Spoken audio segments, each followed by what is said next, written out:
Umakant spoken English classes grammar మీద బాగా stress లేకుండా చాలా సింపుల్గా హెల్పింగ్ వర్బ్స్తో స్పోకెన్ ఇంగ్లీష్ మాట్లాడటం మీరు నేర్చుకుంటున్నారు. ఎపిసోడ్ 1, 2, 3, 4లో am, is, are, do, does, డిడ్ల గురించి వాటి యూజెస్ అండ్ అవి ఎందుకు అన్నది తెలుసుకున్నారు. ఈరోజు ఎపిసోడ్లో హ్యావ్, హ్యాజ్, హ్యాడ్ల గురించి తెలుసుకోబోతున్నారు. హ్యావ్, హ్యాజ్, హ్యాడ్ అనేది స్పోకెన్ లాంగ్వేజ్లో చాలా కీలకమైన రోల్ ప్లే చేస్తాయి. సో అసలు వాటి మీనింగ్ ఏంటి, వాటి యూజెస్ ఏంటో తెలిస్తే మీరు మాట్లాడేటప్పుడు స్పోకెన్ ఇంగ్లీష్ చాలా ఈజీగా ఉంటుంది. సో హ్యావ్ అంటే ఏంటి? హ్యావ్ అంటే 3 అర్థాలు ఉన్నాయండి. హ్యావ్కి 3 అర్థాలు ఉన్నాయి. ఫస్ట్ది ఏంటంటే కలిగి ఉండటం. I have a car. నేను ఇప్పుడు ఒక కార్కి ఓనర్ని, లేకుంటే నేను కార్ని కలిగి ఉన్నాను అనే మీనింగ్ వస్తుంది. సెకండ్ యూజ్ వచ్చేసి ఇంతకు ముందే జరిగిన పని టైం లేకుండా చెప్పాలంటే స్పోకెన్ ఇంగ్లీష్ మాట్లాడే వాళ్ళకి, బిగినర్స్కి ఇది ఒక వరం లాంటిది. ఎందుకంటే ఇప్పుడు డిడ్ వాడేటప్పుడు కంపల్సరీ టైం మెన్షన్ చేయాలని చెప్పాను కదా. సో ఇక్కడ హ్యావ్ వాడేటప్పుడు అంత మ్యాండేటరీ కాదు. సో ఇక్కడ I have completed my homework, I have eaten an apple. ఇక్కడ టైం ఏం మెన్షన్ చేయాల్సిన అవసరం లేదు. అంటే ఈ చెప్పే అతను, వినే అతనికి అంత కంపల్సరీగా ఇది ఎప్పుడు జరిగిందని చెప్పాల్సిన అవసరం లేనప్పుడు, చెప్పబుద్ధి కానప్పుడు ఇట్లా హ్యావ్ వాడచ్చు. ఇంతకుముందే జరిగింది అని చెప్పడానికి ఈ హ్యావ్ సెకండ్ యూజ్గా వాడచ్చు. థర్డ్ యూజ్ వచ్చేసరికి ఎప్పుడో జరిగిన పనికి ఇంకా ఇప్పటికీ ప్రభావం ఉండటం. Like I have not attended English medium school. అతను చిన్నప్పుడు ఇంగ్లీష్ మీడియం కాకుండా తెలుగు మీడియం అటెండ్ అయ్యాడు. సో అందుకే ఇంత పెద్ద పెరిగాక కూడా ఇంగ్లీష్ మాట్లాడలేకపోవడం అన్నది ఈ హ్యావ్తో చెప్తున్నాడు. I have not attended English medium school అంటే అప్పుడు జరిగిన పనికి ఇప్పుడు ఇంపాక్ట్ ఉండడం, పాస్ట్లో జరిగిన పనికి ప్రజెంట్లో ఇంపాక్ట్ ఉండే సిచ్యువేషన్ని కూడా ఈ హ్యావ్తో చెప్పొచ్చు. సో ఇట్లా 3 యూజెస్ని హ్యావ్తో వాడితే చాలా చాలా ఈజీగా ఉంటుంది. సో కానీ ఏ పర్సన్స్కి వాడాలన్నది చూద్దాం. I, plural we, singular you, plural you and they, ఈ పర్సన్స్కి హ్యావ్ వాడాలి. ఓకే, ఫర్ హీ, షీ, ఇట్కి హ్యాజ్ వస్తుంది. ఇప్పుడు నెక్స్ట్ స్లైడ్లో చూపిస్తాను. సో ఇక్కడ కొన్ని ఎక్సర్సైజెస్, కొన్ని సెంటెన్సెస్ ఇచ్చాను తెలుగులో. You try to translate them to English. Okay, so నాకు ఇప్పుడు పని ఉంది, ఇంగ్లీష్లో ఏమవుతుంది? నేను ఇంతకుముందే పాలు త్రాగాను. ఆంగ్లేయులు భారతదేశాన్ని దోచుకున్నారు. ఈ థర్డ్ యూజ్ నేను చెప్పాను కదా, ఇద్దరు దోచుకున్నారు, దాని ఇంపాక్ట్ ఇప్పటికీ ఉంది, ఇంకా ఇండియా డెవలపింగ్ కంట్రీగానే మిగిలిపోయింది. సో అట్లా ఈ థర్డ్ యూజ్ని ఎక్కువగా ఉపయోగించవచ్చు. Okay, so next will move on to ఒక సెంటెన్స్ని positive, negative, positive interrogative, negative interrogative చేస్తే ఏమవుతుంది హ్యావ్తో. I have eaten apples, positive sentence. I haven't eaten apples, negative sentence. Have I eaten apples, positive interrogative. Haven't I eaten apples, negative interrogative. So ఇట్లా ఈ ఒక సెంటెన్స్ని మీరు 4 ఫార్మాట్స్గా convert చేస్తే మీకు మాట్లాడేటప్పుడు ప్రాక్టీస్ ఈజీగా ఉంటుంది. Okay, so this is all about have. ఇప్పుడు హ్యాజ్ చూద్దాం. హ్యాజ్ అంటే సేమ్ మీనింగ్ అండి. సో హ్యావ్కున్న అర్థాలే హ్యాజ్కి వస్తాయి, కాకపోతే పర్సన్స్ మారుతారు. హీ, షీ, ఇట్కి హ్యాజ్ వస్తుంది. ఓకే, సో ఇక్కడ హీ హ్యాజ్ మనీ, అతని దగ్గర మనీ ఉన్నాయి. She has money, it has money, ఆ బ్యాంక్ దగ్గర చాలా డబ్బులు ఉన్నాయి. ఓకే, సో మరి నెగిటివ్ సెంటెన్స్ చేయాలంటే ఏం చేయాలి? So he has no money అన్నది రాంగ్ అవుతుంది. సో ఇక్కడ హ్యావ్ అంటేనే హ్యాజ్ అంటేనే డస్ హ్యావ్ అని మీనింగ్ వస్తుంది. హ్యాజ్ అంటే does have, either you can use this or that. కాకపోతే రెగ్యులర్గా వాడేదైతే has. He has money, she has money, it has money. Has is equal to does have. ఇది గుర్తుపెట్టుకోండి, ఎందుకంటే నెగిటివ్ సెంటెన్స్ చెప్పేటప్పుడు ఈ డస్ అన్నది కంపల్సరీ తీసుకురాక తప్పదు. So he doesn't have money, negative sentence. Does he have money, అతని దగ్గర డబ్బులు ఉన్నాయా? డజంట్ హీ హ్యావ్ మనీ, అతని దగ్గర డబ్బులు లేవా? ఇట్లా చెప్పడానికి వస్తుంది. సో ప్రాక్టీస్ దిస్ ఒక 4, 5 సార్లు ప్రాక్టీస్ చేయండి. ఇంకా వేరే డిఫరెంట్ ఎగ్జాంపుల్స్ మీ ఓన్గా తీసుకొని ప్రాక్టీస్ చేయండి. ఇక్కడ మనీ బదులు ఇంకేదైనా మార్చండి. మారిస్తే ఇంకొంచెం ప్రాక్టీస్ అవుతుంది.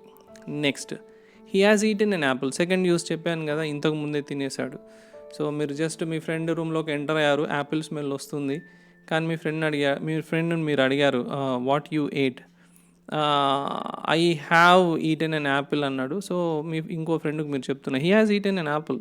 స్మెల్ వస్తుంది, ఇంత ముందే జరిగింది. He has eaten an apple. So third use వచ్చేసి, he has not taken polio drops. చూడండి, ఎప్పుడో చిన్నప్పుడు చేసిన పనికి ఇప్పుడు ఇంపాక్ట్ ఉండడం. అతని కాలు కరెక్ట్గా పెరగలేదు, కుంటుకుంటూ నడుస్తున్నాడు. సో వాళ్ళ పేరెంట్స్ చేసిన మిస్టేకో, అక్కడున్న పరిస్థితుల వల్ల, అతను పుట్టి పెరిగిన పరిస్థితుల వల్ల పోలియో డ్రాప్స్ తీసుకోలేదు. So he has not taken polio drops. That's the reason he is unable to walk properly. So ఇట్లా 3 యూజెస్ని బాగా ప్రాక్టీస్ చేయండి. ఓకే, ఇక్కడ తెలుగు సెంటెన్సెస్ ఇచ్చాను. హ్యాజ్ బేస్ చేసుకొని అతనికి ఇప్పుడు పని ఉంది. ఇంగ్లీష్లో ఏమవుతుంది? ఆమె ఇంతకు ముందే పాలు త్రాగింది, ఆ వస్తువుకు తయారీ లోపం ఉంది. You try this in English. Okay, ఒక సెంటెన్స్ 4 ఫార్మాట్స్లో చేశాను. He has eaten apples, positive sentence. He has not eaten apples, negative sentence. Has నాట్ని ఇంకా షార్ట్ ఫామ్ చేయండి. స్పోకెన్ లాంగ్వేజ్లో షార్ట్ ఫామ్స్ ఎక్కువ వాడాలి. He hasn't eaten apples. Has he eaten apples, positive interrogative. Hasn't he eaten apples, negative interrogative. Okay, so ఇట్లా ఒక సెంటెన్స్ని, ఇప్పుడు నేను ఇచ్చిన తెలుగు సెంటెన్సెస్ని మీరు ఇంగ్లీష్లోకి ట్రాన్స్లేట్ చేశాక ప్రతి సెంటెన్స్ని ఇట్లా positive sentence, negative and positive interrogative and negative interrogative practice చేయండి. ఓకే, ఇంకా ఇక్కడ 3 ఇంగ్లీష్ సెంటెన్సెస్ ఇచ్చాను. He has problems, she has eaten food, Neel Armstrong has landed on moon. ఈ 3 సెంటెన్సెస్ని కూడా 4 ఫార్మాట్స్లో ప్రాక్టీస్ చేయండి. So this is all about have and has. Have and has అంటే same 3 meanings నేను ఏదైతే 3 యూజెస్ ఏదైతే చెప్పానో, ఒకటి కలిగి ఉండటం, ఒకటి ఇంతకుముందే జరిగిన పని, థర్డ్ది ఎప్పుడో జరిగిన పనికి ఇంకా ప్రభావం ఉండడం. సో సెకండ్ యూజ్ ఎక్కువగా ట్రై చేయండి, ఎందుకంటే టైం మెన్షన్ చేయాల్సిన పని లేదు. స్పోకెన్ ఇంగ్లీష్ లెర్నర్స్కి ఇది చాలా అడ్వాంటేజ్ అవుతుంది. So you can use more have and has. Okay, so let me move on to other helping verb called had. Had అనగానే ఇక్కడ ఆల్ పర్సన్స్ వస్తారు. లైక్ డిడ్కు ఆల్ పర్సన్స్ వస్తారు, హ్యాడ్కి ఆల్ పర్సన్స్ వస్తారు, విల్కి all persons వస్తారు. So ఇక్కడ కన్ఫ్యూజనే లేదు. So had అనేది అందరికీ వాడచ్చు, కానీ హ్యాడ్ యొక్క యూజెస్ వేరు. హ్యాజ్కు ఉన్న యూజెస్ కాదు, హ్యాడ్కి డిఫరెంట్ యూజెస్ ఉన్నాయి. సో హ్యాడ్కి ఫస్ట్ యూజ్ వచ్చేసి కలిగి ఉండే. ఐ హ్యాడ్ 2 cars, ఇప్పుడు లేవు. ఐ హ్యాడ్ 2 cars, ఇప్పుడు లేవు. సో ఒకవేళ దీన్ని నెగిటివ్ సెంటెన్స్ మార్చాలంటే, I had 2 cars, okay. I hadn't 2 cars అనేది కరెక్టా? I hadn't 2 cars is wrong. So లేకుంటే ఐ హ్యాడ్ నో 2 cars అనేది కూడా రాంగ్. సో ఇక్కడ హ్యాడ్ అంటే డిడ్ హ్యావ్ అండి. Had is equal to did have, ఇది బాగా గుర్తుపెట్టుకోండి. So had is equal to did have. ఇక్కడ I had 2 cars positive sentence. I did not have 2 cars negative sentence. Did I have 2 cars positive interrogative. Didn't I have 2 cars negative interrogative. ఇప్పుడు ఈ హ్యాడ్కి negative sentence చాలా వరకు చాలా సోర్సెస్లో, చాలా బుక్స్లో ఇది తక్కువగా ఉంది. అంటే నేర్చుకుందామంటే అసలు హ్యాడ్కి నెగిటివ్ సెంటెన్స్ ఏంటి అన్నది నేర్చుకోవడానికి చాలా బుక్స్లో ఎక్కువగా మెన్షన్ చేయలేదు. So you try to utilize this sentence more and practice well. Okay, so ఇక్కడ 3 ఇంగ్లీష్ సెంటెన్సెస్ ఇచ్చాను. I had eaten mangoes before you reached. And ఇక్కడ నేను ఫస్ట్ యూజ్ చెప్పాను ఏమని, I had 2 cars. And second use వచ్చి ఇది important use అండి. ఇక్కడ 2 యూజెస్లో ఒక యూజ్ చెప్పాను. ఇదివరకు ఉండి ఇప్పుడు లేదు. సో సెకండ్ యూజ్ వచ్చేసి అంతకు ముందే జరిగిన పని లేకుంటే 2 పాస్ట్ సిట్యుయేషన్స్‌ని ఒకటే సెంటెన్స్‌లో చెప్పేటప్పుడు ఈ హ్యాడ్ ఉపయోగం చాలా బావుంటుంది. Like I had eaten mango before you reached home. So ఈ రీచ్డ్ అనేది ఒక పాస్ట్, ఈటెన్ మ్యాంగో అనేది కూడా ఒక పాస్ట్. సో ఫస్ట్ జరిగిపోయిన పాస్ట్కి హ్యాడ్ పెట్టాలి, సెకండ్ జరిగిన పాస్ట్ నార్మల్ పాస్ట్ వర్డ్ ఉంటుంది, పాస్ట్ యాక్షన్ వర్డ్ ఉంటుంది. Like I had eaten mango before you reached home. The train had left the station by the time I reached.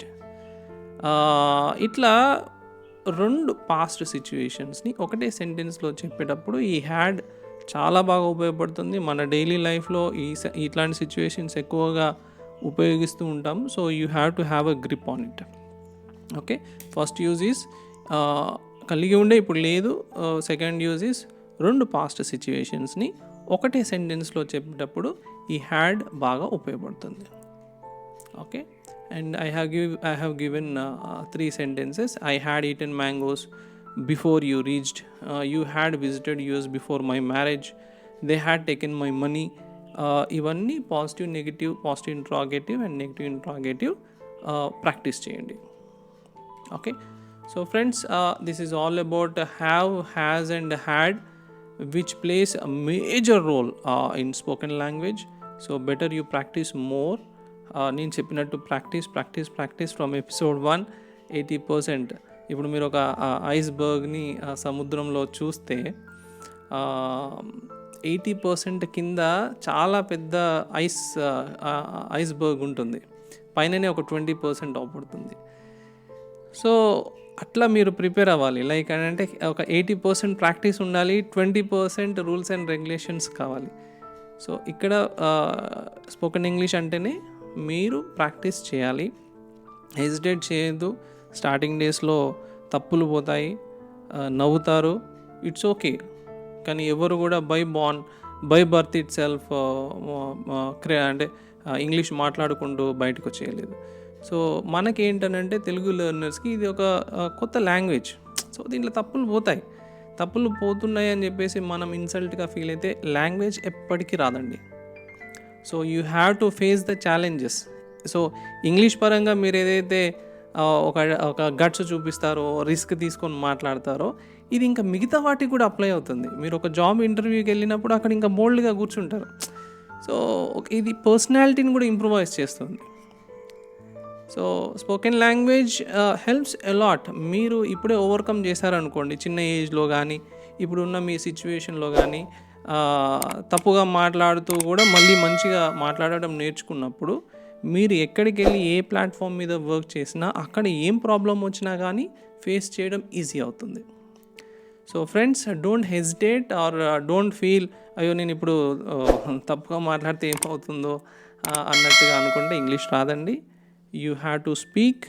ఇంకా ఇప్పుడున్న circle లాగా ఇప్పుడున్న friends అనుకోండి, ఇప్పుడున్న వాళ్ళంతా హెల్ప్ చేయడానికే ముందుకు వస్తున్నారు, ఇదివరకు లాగా లేవు రోజులు. So you have to come forward and you have to speak. Okay, and I request you to subscribe my channel and forward to your friends and relatives. Recommend my channel who are looking to learn spoken English very easily without much stress on grammar. Okay, and not only that, I have given my number in scrolling.